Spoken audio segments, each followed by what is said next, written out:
गोपाल सिंह एक रिटायर्ड अध्यापक है। सुबह 10 बजे तक वे एकदम स्वस्थ प्रतीत हो रहे थे। शाम के 7 बजते बजते तेज बुखार के साथ साथ वे सारे लक्षण दिखाई देने लगे जो एक कोरोना पॉजिटिव मरीज के अंदर दिखाई देते हैं। परिवार के सदस्यों के चेहरों पर खौफ साफ दिखाई पड़ रहा था।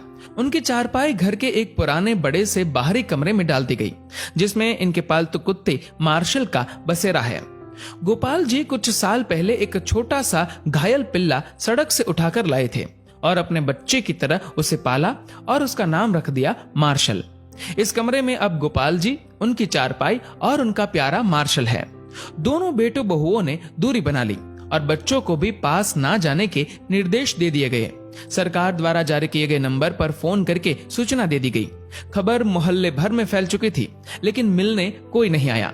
साड़ी के पल्ले से मुंह लपेटे हुए, हाथ में छड़ी लिए पड़ोस की कोई एक बूढ़ी अम्मा आई और गोपाल जी की पत्नी से बोली, अरे कोई इसके पास दूर से खाना ही सरका दो, वे अस्पताल वाले तो इसे भूखा ही ले जाएंगे उठा के। अब प्रश्न ये था कि उनको खाना देने के लिए कौन जाए। बहुओं ने खाना अपनी सास को पकड़ा दिया। अब गोपाल जी की पत्नी के हाथ थाली पकड़ते ही कांपने लगे, पैर मानो खूंटे से बांध दिए गए हो। इतना देखकर वह पड़ोसन बोली, अरे तेरा तो पति है, तू भी किन ख्यालों में पड़ी है? मुंह बांध के चली जा और दूर से थाली सरका दे, वो अपने आप उठाकर खा लेगा। सारा वार्तालाप गोपाल जी चुपचाप सुन रहे थे। उनकी आंखें नम थी और कांपते होठों से उन्होंने कहा कि कोई मेरे पास ना आए तो बेहतर है, मुझे भूख भी नहीं है। इसी बीच एम्बुलेंस आ जाती है और गोपाल जी को एम्बुलेंस में बैठने के लिए बोला जाता है। गोपाल जी घर के दरवाजे पर आकर एक बार पलटकर अपने घर की तरफ देखते हैं। पोती पोते पहली मंजिल की खिड़की से मास्क लगाए दादा को निहारते हुए और उन बच्चों के पीछे सर पर पल्लू ओढ़े उनकी दोनों बहुएं दिखाई पड़ती है। घर के दरवाजे से हटकर बरामदे पर दोनों बेटे काफी दूर अपनी माँ के साथ खड़े थे। विचारों का तूफान गोपाल जी के अंदर उमड़ रहा था। उनकी पोती ने उनकी तरफ हाथ हिलाते हुए टाटा एवं बाय बाय कहा। एक क्षण को उन्हें लगा कि जैसे जिंदगी ने अलविदा कह दिया हो। गोपाल जी की आंखें लबलबा उठी। उन्होंने झुककर अपने घर की दहलीज को चूमा और एम्बुलेंस में जाकर बैठ गए। उनकी पत्नी ने तुरंत पानी से भरी बाल्टी घर की उस दहलीज पर डाल दी जिसको गोपाल जी चूमकर एम्बुलेंस में बैठे थे।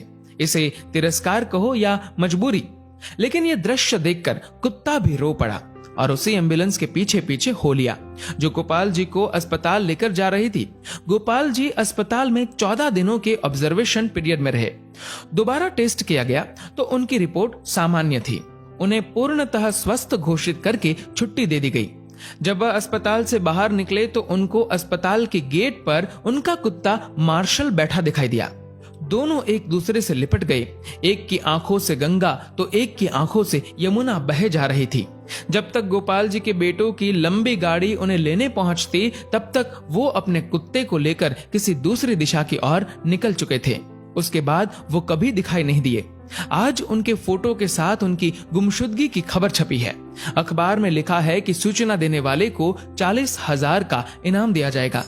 40,000। हाँ, पढ़कर ध्यान आया कि इतनी ही तो मासिक पेंशन आती थी उनकी, जिसको वो परिवार के ऊपर हंसते हंसते उड़ा दिया करते थे। एक बार आप गोपाल जी की जगह पर स्वयं को रखकर देखो। कल्पना करो कि इस कहानी में गोपाल जी का किरदार आप हो। आपका सारा अहंकार और सब मोह माया खत्म हो जाएगी। हे कोरोना, तू पूरी दुनिया में मौत का तांडव कर रहा है, पर सचमुच में तूने जीवन का सार समझा दिया है। तेरे लिए अमीर गरीब, छोटा बड़ा, स्त्री पुरुष, राजा रंक कोई भेदभाव नहीं, सब एक समान है।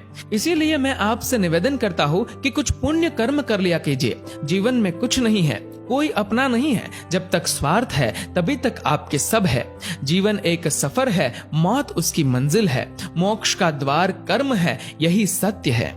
दोस्तों, इस वीडियो को लेकर आपकी क्या राय है, नीचे कमेंट करके जरूर बताएगा। और अगर आपको ये वीडियो अच्छा लगा तो इस वीडियो को लाइक करेगा, शेयर करेगा ज्यादा से ज्यादा लोगों तक। और ऐसे ही और भी इंस्पिरेशनल वीडियोस के लिए सब्सक्राइब करें हमारे यूट्यूब चैनल को और फेसबुक पर फॉलो करें हमारे पेज को। धन्यवाद।